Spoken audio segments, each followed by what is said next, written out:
بەپێی ئامارەکان لە هەرێمی کوردستان نزیکەی 7,000 نابینا هەن کە بەشێکیان لە زگما کۆنابینان و هێندێکیشیان لە ڕووداوی جیاوازدا بیناییان لەدەستداوە.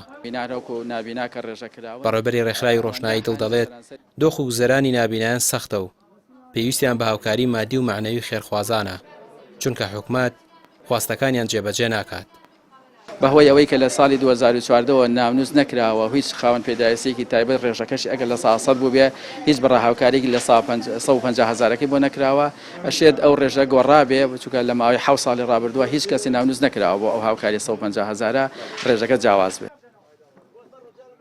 بەشێک لە نابینایان دەڵێن دۆخ و گوزەرانیان لەسەر ئەو موچە 150,000ەیە کە لە حکومەت پچڕ وەری دەگرێن. ئەو پارەیە پێداویستەکانی ژیانیان پڕ ناکاتەوە خێزانیان هەبووە لەبەر هەژاری هەڵوەشاوەتەوە. وڵی 150,000مان هەیە باشە ئەم 150,000 تەحەداکەم هیچ مناڵێک بتوانێت پێی بژی هەتا ئێمە پێی بژین. ئایا هۆشاری حکوومەت بەرامبەر چینی نابینە کەی ئەکەوێتە کار؟ 150,000 کەی هی ئەوەیە تۆ بتانی ژیانی خۆتی پێدابینکەی هەتا ژیانی ماڵ و مناڵی پێدابینکەی. یەکێک لەو حاڵەتانە چەند ساڵی پێش و هۆکارێک بوو کە ژن و پیاوێکی نابینا لە یەک جیابوونەوە زۆرمان پێ ناخۆش بوو. هەڵبەتە ناحەقیشیان ناگرم چونکە 200 و زیاتر لە 200 و ئەوەندە دینار بەس کرێ خانوویان ئەدا.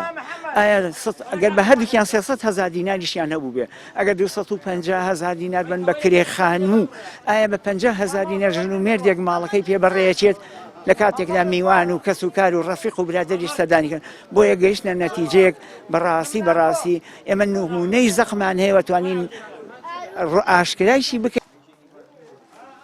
بەشێک لە نابینایان بەهرەی زۆریان تێدایە بەڵام بەهۆی هاوکاری نەکردنیان ناتوانن برە و باتوانەکانیان بدەن.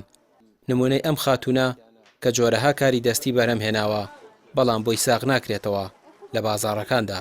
ئێمەمانەوێت ئەو پەیامە بگەینین بە کۆمەلگا کە خانمانی نابینا ئەگەر دەرفەتیان پێ بدرێ هیچ کار توانایان کەمتر نابێت لە خانمێکی ئاسایی و ئەکرێ کاری دەستی وەکو هونەرێکی جوان بیبینین. لەو ڕوانگەیەوە مرۆڤەکان لە تواناکانیانەوە بناسین.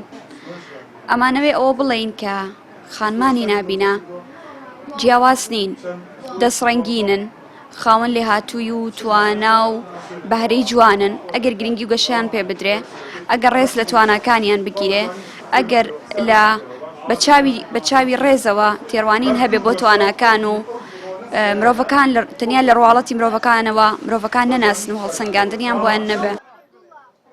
زۆرترین موچەی خاوەن پێداویستی تایبەت 150,000 دینارە و کەمترینیان 100,000 دینارە.